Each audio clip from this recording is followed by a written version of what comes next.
Has the U.S. government become aware of actual evidence of extraterrestrial, otherwise unexplained forms of intelligence? And if so, when do you think this first occurred? I like to use the term non-human. I don't like to denote origin. Keeps the aperture open, both scientifically. Right. Certainly, like I've discussed publicly previously, 1930s. Okay. Can you give me the names and titles of the people with direct firsthand knowledge and access to some of these crash retrieval programs, and maybe which facilities, military bases that the recovered material would be in? And I know a lot of Congress talked about we're going to go to Area 51, and and there's nothing there anymore anyway. It's just and we move like a glacier. And as soon as we announce it, I'm sure the moving vans would pull up. But please. I can't discuss that publicly, but I did provide that information both to the Intel committees and the Inspector General. And we could get that in the SCIF if we were allowed to get in a SCIF with you. Would that be probably what you would think? Sure, if you had the appropriate accesses, yeah. What special access programs cover this information, and how is it possible that they have evaded oversight for so long?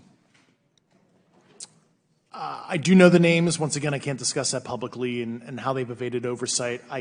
In a closed setting, I can tell you the specific tradecraft used. All right. When do you think those programs began, and who authorized them?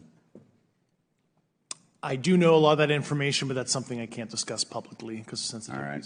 If any of y'all want to jump in on any of this, you're more than welcome to.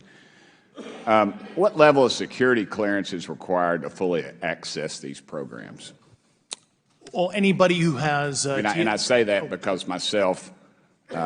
Representative Gates and Representative Luna were basically turned away at one point at Eglin. So please go right ahead.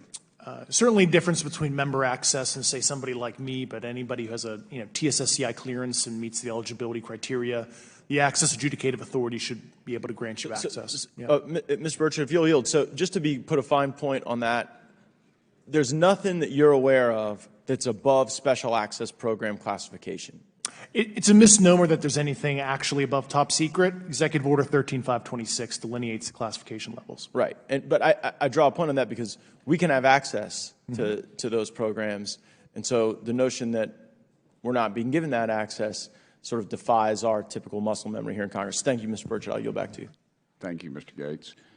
Along those lines, Title 10, you may not know this or not, but Title 10 and Title 50 authorization, they seem to say they're inefficient. So who gets to decide this, in your opinion, in the past? It's a group of career senior executive officials. Okay. Are they government officials? Both in and out. Do what? Both in and out of government, and that's about as far as I can go there. Yeah. All right. Well, that leads to my next question. Which private corporations are directly involved in this program? How much taxpayer money has been invested in these programs, to your knowledge? I mean, we know we audit the Pentagon every year, and I've been here 5 years, and they failed the dadgum thing every year. They lose over $1 billion a year, we think, and I've told the Department of Defense maybe 60% of their assets are unaccounted for, whatever the heck that means. In the public sector, you go to jail for that kind of crap.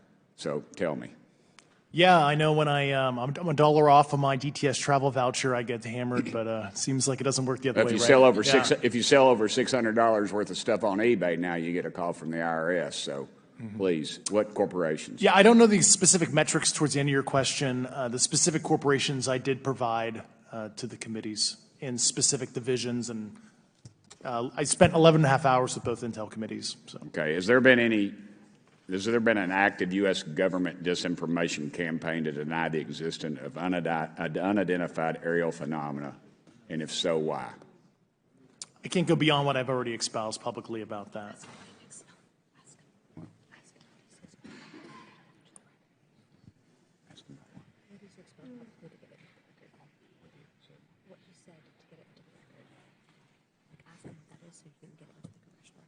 Okay, I've been told to ask you what that is and how to get it in the record.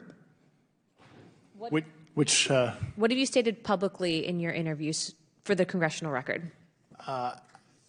If you reference my News Nation interview, and I talk about a multi-decade, campaign to disenfranchise public interest, basically. Yeah. Thank I you. apologize, Mr. Chairman. I yield back negative 21 seconds.